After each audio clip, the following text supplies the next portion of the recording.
오늘 우리에게 주시는 하나님의 말씀입니다. 야고보서 3장 1절에서 12절입니다. 야고보서 3장 1절에서 12절 말씀 한 절 한 절 교독하겠습니다. 내 형제들아, 너희는 선생된 우리가 더 큰 심판을 받을 줄 알고 선생이 많이 되지 말라.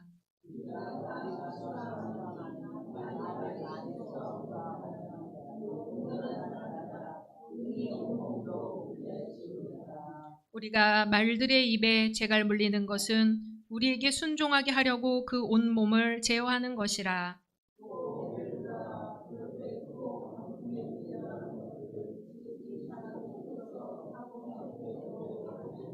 이와 같이 혀도 작은 지체로 돼 큰 것을 자랑하도다.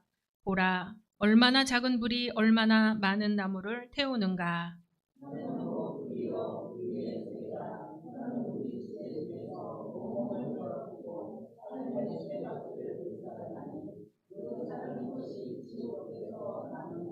여러 종류의 짐승과 새와 벌레와 바다의 생물은 다 사람이 길들일 수 있고 길들여 왔거니와,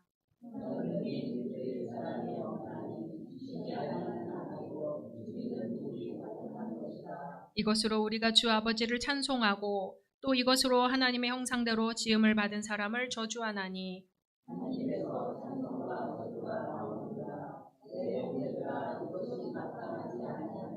샘이 한 구멍으로 어찌 단물과 쓴물을 내겠느냐.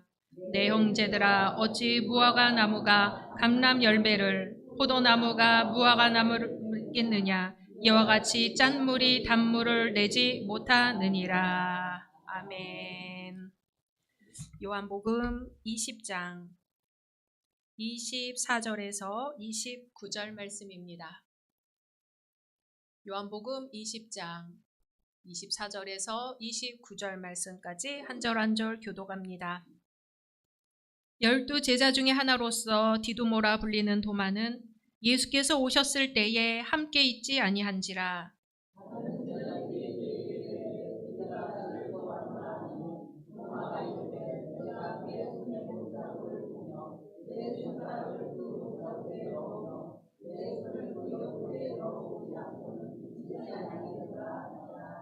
여드레를 지나서 제자들이 다시 집 안에 있을 때에 도마도 함께 있고 문들이 닫혔는데 예수께서 오사 가운데 서서 이르시되 너희에게 평강이 있을지어다 하시고,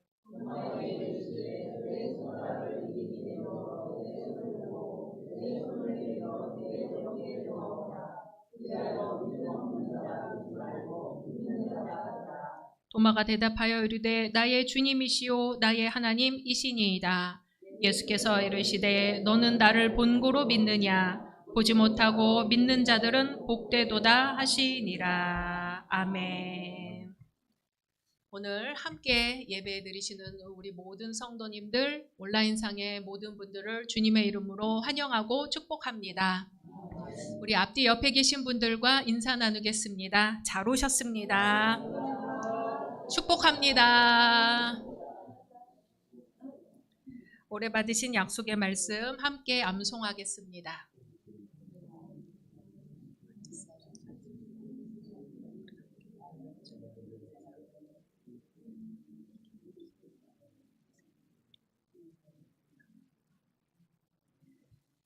말씀대로 이루어 주실 줄로 믿습니다. 왕과 사는 남자라는 영화를 많이 보셨나요? 거의 다 보셨나 봐요. 1650만 명의 관객이 보았으니 우리 대한민국에서 굉장히 히트한 영화라고 할 수 있겠습니다. 남들 많이 보는 영화인데 나도 봐야지 하다가 저도 바로 며칠 전에서야 보게 되었습니다. 이 왕과 사는 남자를 감독한 장항준 감독이 그런 말을 합니다. 이 영화를 만들까 말까 고민을 했다고 하죠. 그 이유가 단종이 폐위되고 유배되고 그리고 죽게 되는 비극적 결말이기 때문에 투자도 못 받을 것 같고 흥행도 안 될 것 같아서 고민을 했다고 합니다. 그런데 생각이 바뀌게 된 계기가 서울의 봄이라는 영화 때문이었대요. 쿠데타를 막지 못했다는 사실도 비극적으로 끝난다는 사실도 모두가 알고 있지만 관객들이 극장으로 향하는 것을 보고 자신도 용기를 얻었다고 합니다. 그러면서 역사라는 것의 가장 중요한 기능은 실현되지 못한 정의를 기억하는 데 있다고 생각한다고 합니다. 희생자들을 기억하는 것, 그리고 성공의 이면에 있었던 불의를 잊지 않는 것, 그것이 영화 왕과 사는 남자를 만든 계기였다고 합니다. 지난주 4월 16일 세월호 참사 12주기 기억식에는 처음으로 대통령이 참석을 해서 이렇게 말했습니다. 12년이 흘렀지만 그날의 기억은 여전히 어제 일처럼 선명하게 각인되어 있습니다. 사실 그 자리에 참석했던 사람들뿐만 아니라 여기 계신 많은 분들, 그 시절 학교에 다녔던 학생들, 대한민국의 많은 어머니, 아버지들의 가슴 속에 아마 평생 떠올릴 때마다 가슴을 짓누르는 아픔일 것이라고 생각합니다. 그리고 오늘은 날짜를 이렇게 맞추기도 어려울 텐데 오늘은 66주년이 되는 4.19 혁명 기념일입니다. 사람들은 개인적인 일도 그렇지만 나라에 있었던 중요한 일에 대해서도 잊지 않고 기억하려고 합니다. 잊어버리면 마치 그 일이 없었던 것처럼 될까봐 기억하고 또 기억하려고 합니다. 우리 신앙인들에게도 이 기억이 참 중요합니다. 아남네시스라고 하는데요. 예수께서 유월절 저녁 잡히시던 날 밤에 이를 행하여 나를 기념하라고 하셨습니다. 기념하라. 아남네시스. 헬라어 기억하라는 뜻입니다. 단순히 과거의 사건을 머릿속에 떠올리는 게 아니라 과거의 사건을 현재로 불러와서 그 안에 참여하게 하는 적극적이고 실존적인 행위를 가리키는 단어입니다. 유대인들에게 유월절 절기가 아주 중요합니다. 조상들이 이집트에서 해방되어 나오던 날을 기억하는 날이죠. 그날에는 어린 양의 고기와 누룩 없는 빵, 무교병, 그리고 쓴 나무를 먹는데 조상들이 급하게 출애굽하던 그 상황과 고통당했던 시간을 잊지 않기 위해서 자기들도 후손들도 바로 그것을 지켜나가고 있는 것입니다. 하나님께서 과거에 행하신 구원의 사건을 지금 이 자리에서 다시 살아 움직이는 사건으로 생생하게 경험하려는 것이죠. 따라서 기념한다는 것은 세 가지 차원이 있습니다. 첫째, 우리는 예수 그리스도의 십자가를 잊지 않고 기억한다는 것. 둘째, 그 사건은 단지 과거에 머무르지 않고 지금 우리의 삶 속에서 살아 움직이는 현재적인 사건으로 다가온다는 것. 셋째, 우리는 그 사건을 관찰하는 사람이 아니라 실제로 그 안에 참여하는 공동체로 부름받는다는 것입니다. 그렇다면 오늘 말씀에서 도마가 원했던 것도 결국 이것입니다. 도마는 예수님의 부활을 단순히 사람들이 전해주는 부활로 만나고 싶었던 게 아니고 과거 내 기억 속의 그 주님이 아니고 그 부활의 주님을 지금 여기서 만나고 싶었던 사람이 아닐까요? 우리 요한복음 20장 25절 말씀 같이 읽어보겠습니다. 시작. 다른 제자들이 그에게 이르되 우리가 주를 보았노라 하니 도마가 이르되 내가 그의 손에 못자국을 보며 내 손가락을 그 못자국에 넣으며 내 손을 그 옆구리에 넣어보지 않고는 믿지 아니하겠노라 하니라. 아멘. 예수께서 십자가에 못 박혀 돌아가신 후 제자들은 완전히 무너져 내린 상태였습니다. 단지 스승을 잃은 것이 아니라 자신들의 소망과 미래, 그리고 하나님 나라에 대한 기대까지 함께 무너졌습니다. 그래서 제자들은 유대인들을 두려워하여 문을 굳게 닫아 걸고 숨어 있었고, 그 마음에는 두려움과 상실감이 자리하고 있었습니다. 그런데 그날 부활하신 예수께서 제자들에게 나타나셨습니다. 닫힌 문을 통과하여 가운데 서신 주님은 너희에게 평강이 있을지어다 말씀하시며 손과 옆구리를 보여주셨습니다. 십자가에 달리셨던 주님의 모습 그대로였습니다. 제자들이 얼마나 기뻤겠어요. 못 믿을 상황이지만 자기들이 본 대로, 자기들이 아는 대로 그 주님의 모습이었습니다. 주님을 만나자 절망 속에 있던 공동체가 기적처럼 다시 살아났습니다. 그런데 이 결정적인 만남의 자리에 웬일인지 도마는 없었습니다. 그렇게 떨어져 있던 도마가 나중에 제자들에게 놀라운 소식을 듣게 되죠. 우리가 주를 보았노라. 그런데 이 말은 도마에게 쉽게 받아들여질 수 있는 말이 아니었습니다. 다른 제자들도 처음에 여인들에게 예수님의 부활 소식을 들었을 때에 듣기는 들었어도 금방 믿을 수가 없었지요. 왜 그렇겠어요? 이미 십자가의 참혹한 죽음을 눈으로 보았고 예수님의 몸에 남겨진 상처를 기억하고 있었기 때문입니다. 제자들에게 예수님의 죽음은 되돌릴 수 없는 현실 그 자체였습니다. 더더군다나 도마는 성격이 더욱 그런 성격이었던 것 같습니다. 도마는 12제자 가운데서도 유난히 솔직하고 뜨거운 사람이었습니다. 그리고 그 열정은 언제나 질문과 함께였습니다. 믿음이 있었지만 그 믿음은 늘 확인하고 싶어하는 믿음이었습니다. 어느 날 예수께서 병든 나사로에 대해 제자들에게 이렇게 말씀하시죠. 나사로가 죽었느니라. 그러면서 다시 유대로 가자고 하셨습니다.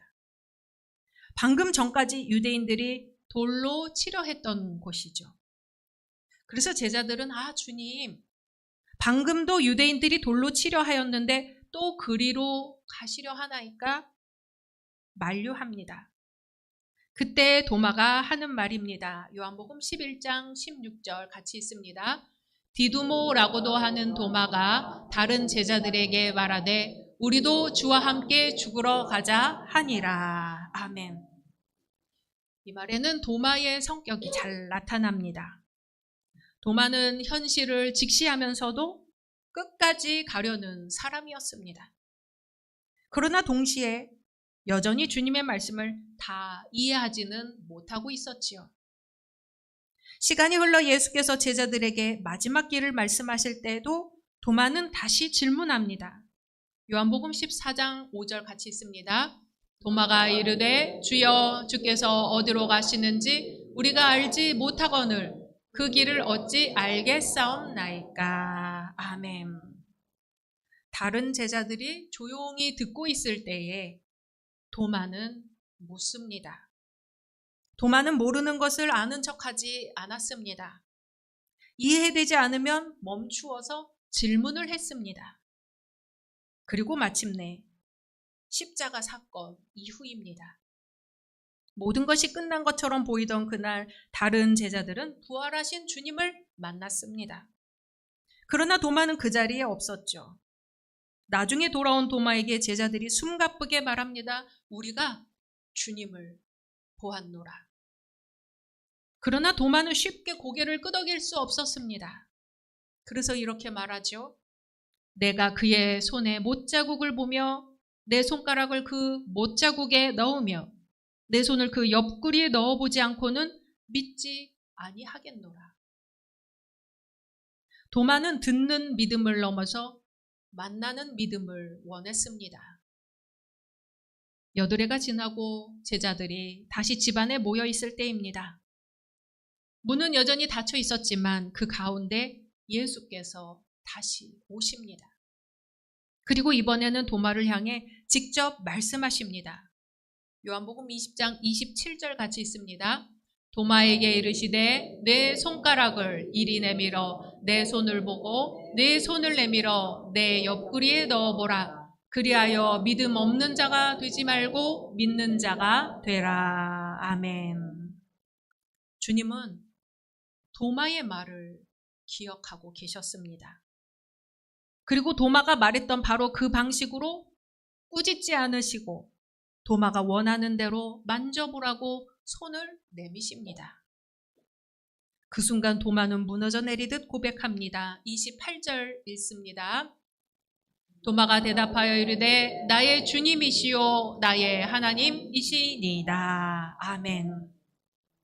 의심 많고 질문 많던 도마는 가장 깊은 신앙 고백에 이르게 됩니다. 도마는 그냥 주님이라고 부르지 않고 나의 주님, 나의 하나님이라고 고백합니다. 도마의 믿음은 더디었지만 결국 가장 깊은 고백의 자리까지 내려간 그런 믿음이 되었습니다. 요한복음에서 도마에 대해 표현할 때 디두모라고 하는 도마라는 표현이 계속 나옵니다. 디두모는 헬라어로 쌍둥이라는 뜻이고 도마는 아람어로 쌍둥이라는 뜻입니다. 예수님 당시에 아람어를 썼는데 지금 아람어로 헬라어로 두 가지 언어로 다 그 쌍둥이를 가리키고 있습니다. 왜 쌍둥이라고 불렀을까 궁금하죠? 아마 역사 속에서도 왜 디두모라고 하는 도마라고 불렀는지 궁금했던가 봅니다. 어떤 신학자들은 디두모, 쌍둥이라는 도마의 이름을 상징적으로 읽었다고 합니다. 쌍둥이잖아요. 의심과 믿음 사이에 서 있는 존재. 질문과 고백 사이를 오가는 인간. 이렇게 해석하는 시도를 했습니다. 요한복음은 도마를 디두모라 하는 도마라고 반복해 소개하지만 그 쌍둥이의 상대가 누구인지는 끝까지 밝히지 않습니다. 바로 그 밝혀지지 않은 것 때문에 신학자들과 설교자들은 도마를 단순한 한 인물이라기보다는 보편적인 인간의 전형으로 해석하기 시작했습니다. 초대교회를 지나 초기 교부 시대에도 도마는 단순한 불신앙의 인물이 아니었습니다. 예를 들어서 어거스틴은 요한복음 강해 설교라는 책에서 도마의 의심이 오히려 부활 신앙을 확증하는 역할을 했다고 해석합니다. 도마는 보고 만짐으로 믿었으나 다른 이들은 도마의 증언을 통해 보지 않고도 믿게 되었다는 것이죠. 도마의 의심이 공동체의 믿음을 돕는 통로 역할을 했다는 것입니다. 현대 신학에서도 칼 바르트라는 신학자는 믿음을 인간의 심리적인 확신이 아니라 하나님의 계시에 대한 응답이라고 합니다. 하나님의 계시, 하나님이 우리에게 보여주신 것에 대한 우리의 응답이 바로 믿음이라는 것이죠. 또한 폴 틸리히라는 신학자는 의심은 믿음의 반대가 아니라 믿음의 요소라고 말하면서 참된 믿음은 의심을 포함한 긴장 속에서 형성된다고 설명합니다. 이런 점에서 도마는 어떤 특정 인물의 쌍둥이였을 수도 있지만 그 이름이 상징하는 대로 믿음과 의심이라는 두 차원이 공존하는 인간의 이중성을 드러내는 존재로 이해될 수 있습니다. 완전히 믿는 것도 아니고 완전히 불신하는 것도 아닙니다. 질문하면서도 공동체를 떠나지 않고 의심하면서도 관계를 끊지 않습니다. 그리고 그 긴장 속에서 나의 주님, 나의 하나님이라는 깊은 고백에 다다르게 되는 것이죠.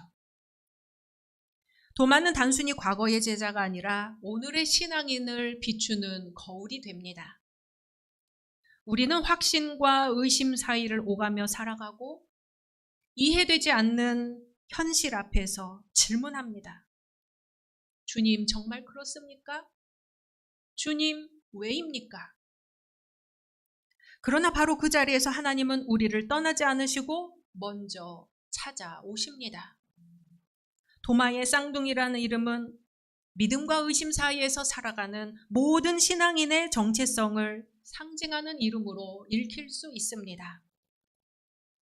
우리는 도마를 통해 예수님은 의심 없는 사람만 부르시는 분이 아니라 질문하는 사람에게 찾아오시는 분임을 알 수 있습니다. 도마는 믿음이 없는 사람이 아니라 진짜로 믿고 싶어서 끝까지 질문하던 사람이었습니다. 그리고 주님은 그런 도마를 외면하지 않으시고 그 손을 잡아 믿음의 자리로 이끄셨습니다. 예수님의 12제자 중에 질문하고 의심하는 도마라는 제자가 있었던 것이죠. 그리고 부활하신 주님은 다시 나타나셔서는 도마가 이해할 수 있도록 도마의 질문에 응답해 주셨습니다. 만져보아라. 그리하여 믿음 없는 자가 되지 말고 믿는 자가 되라. 아멘. 부활하신 주님을 만난 도마의 이야기는 단지 믿게 되었다로 끝나지 않습니다. 도마는 결국 나의 주님이시오, 나의 하나님이십니다. 이렇게 고백합니다. 믿음은 마음속에만 머무르지 않고 반드시 말로 드러납니다.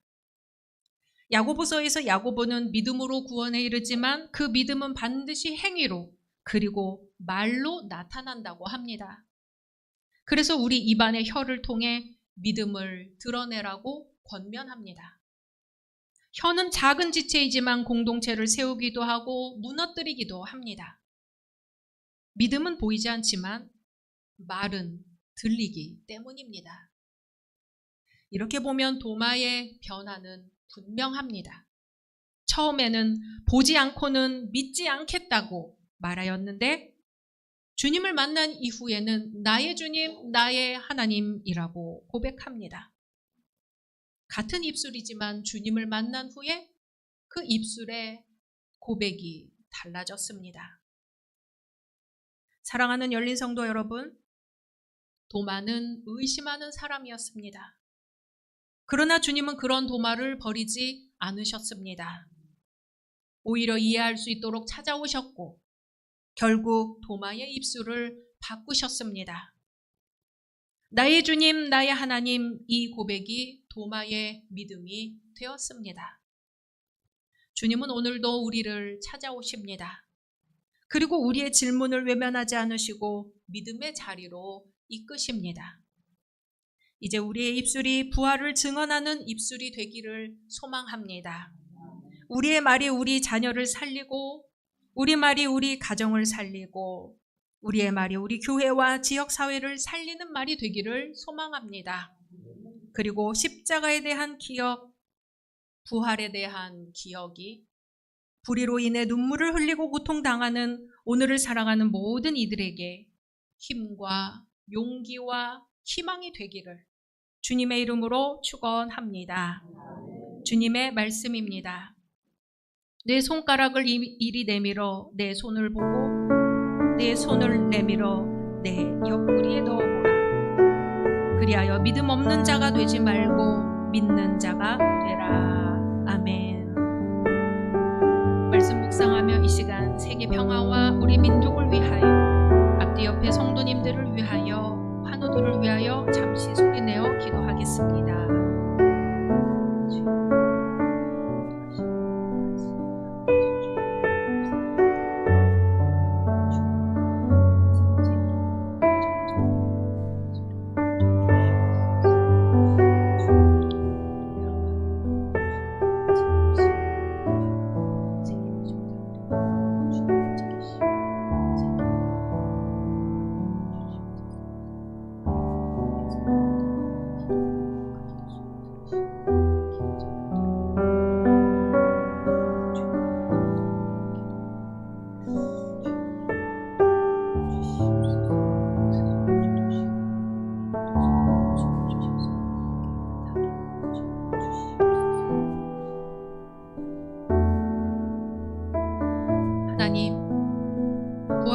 우리에게 평안을 허락하시고 믿음 없는 우리에게 만질 수 있는 주님으로 찾아와 주시니 감사합니다.